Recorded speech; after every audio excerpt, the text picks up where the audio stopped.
Hindi mga simpleng bride o groom ang rumampa sa isang kasalan sa India. Ang mga nag-I-do, sinabantay. At nakadamit pang kasal pa. Pero hindi raw yan katuwaan. Paraan daw ito ng mga taga-India para kondenahin ang Valentine's Day. Galing daw kasi ito sa Western culture at ayaw nilang magpa-impluensya rito. Rally naman ang dinaluhan ng mga bantay sa Amerika. Ipinrotesta nila at kanilang mga amo, si presidential candidate Mitt Romney. Minsan na raw kasing minaltrato ni Romney ang kanyang aso. Ibiniyahe raw nito ang alaga mula Boston hanggang Canada habang nakatali sa bubong ng kotse niya. Mula kinabantay, dito naman tayo sa mga astig na daga. Sila mga bagong recruit na mga pulis sa Colombia para umamoy ng bomba. Gaya ng mga K9, matalas din daw ang pang-amoy ng mga puting daga. Oras nang rondahin natin ang mga balita. Metro Aksyon, ngayon na!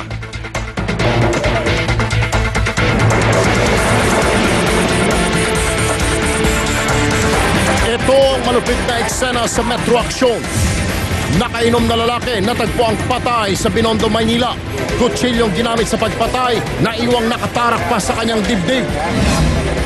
Bulaklak na isang lover boy sa QC, di na umabot sa kanyang irog. Biktima pinagbabaril ng di pa nakikilalang gunman sa jeep. Pandacanol Dipo nilusob ng mga ralista. Sunod-sunod na pagtaas ng presyo ng langis, inireklamo. At problema ng magkaribal at tindero ng mais, susolusyonan ang bagong fixer ng bayan. Sa ano ang problema mo? Di na nagawang magpawala ng tama ng isang lalaki sa isang park sa Maynila. Ang kutsilyong ginamit sa biktima nakatarak pa sa kanyang dibdib nang makita. Naliligo sa sariling dugo at may nakatarak na 2 kutsilyo sa dibdib. Ganito dinatna ng 25 anyos na si Regan Panogalinga sa Paraiso Park sa Binondo, Manila kaninang madaling araw. Kwento ng bayaw ng biktima. Pasado alas 11 ng gabi nang magpaalam sa kanilang inuman si Panogalinga. Hindi ko naman na makulit eh. Tahimik na siya pagkakainuman ko eh. Sunod na nakita ang biktima na nakikipagtalo sa may-ari ng isang lugawan habang may bit-bit na kutsilyo. Inagaw na nung may-ari ng lugawan ng kutsilyo niya, si Regan. Tinapon na sa bubong nung ano. Bago sabi nung niya si Regan, hintayin mo ako, babalik ako, sabi ko. Aminado ang may-ari ng lugawan na galit sa kanyang biktima dahil hindi niya ito binigyan ng libreng lugaw. Pero giit niya, hindi siya ang sumaksak dito. Ay, hindi po. Ganun lang bagay. Maggaganti tayo ng gano'n, hindi naman tayo ganun klaseng tao. Patuloy pa ang investigasyon sa insidente.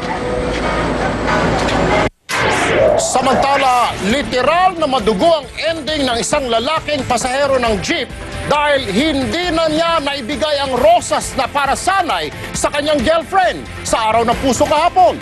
At sa Amerika, huling-huli sa CCTV camera ang pamimitik sa airport ng isang durobo ng mamahaling Rolex. Yan ang kawatang may case. Valentine's Day at may dala pang rosas ang isang di pa nakikilalang lalaki ng pagbabariling sa loob ng isang pampasaherong jeep sa Fairview QC kagabi. Kwento ng jeepney driver, sumakay ang biktima sa Philcoa papunta sa ng Bagong Silang. Pero nang huminto sila para magpagasolina, biglang may lalaking sumampas sa jeep at walang kaabog-abog na niratrat ang biktima. Dali-daling kumaripas ang suspect na riding in tandem sa isa pang kasabwat na nakamotor. Nagtapos din kagabi ang maliligayang araw ng 2 umanong magnanakaw ng kable ng telepono sa Camarin, Caloocan City. Caught in the act sila ng mga barangay tanod habang inaakyat ang poste. Palusot ng mga suspect, napahinto lang daw sila dahil sumakit ang tiyan at gustong magbawas nung isa. Pero hindi ito bumenta at kalaboso pa rin sila. Hindi rin lumusot sa CCTV camera ang bilis ng kamay ng isang lalaki sa airport sa Florida, USA. Huli sa video kung paano pinitik ng suspect ang mamahaling Rolex na naiwan ng isang babae. Hinahanap pa rin ang lalaki. Sa China, sapul din sa CCTV camera ang modus ng mga kawatang bumibiktima sa mga nagwi-withdraw sa ATM. Makikita sa footage, hihintayin muna ng mga suspect na maipasok ng biktima ang kanyang card sa machine. Sa kanila tututukan at sila ang magwi-withdraw ng pera. Natimbog ang gang na binubuo ng 8 lalaki matapos ang mahabang surveillance. Bulacan Oil Depot nilusob ng mga rallyista. Walang puknat na pagtaas ng presyo ng langis, ipinoprotesta. At agawan sa pwesto ng dalawang tindero ng mais, susolusyonan sa ano ang problema mo.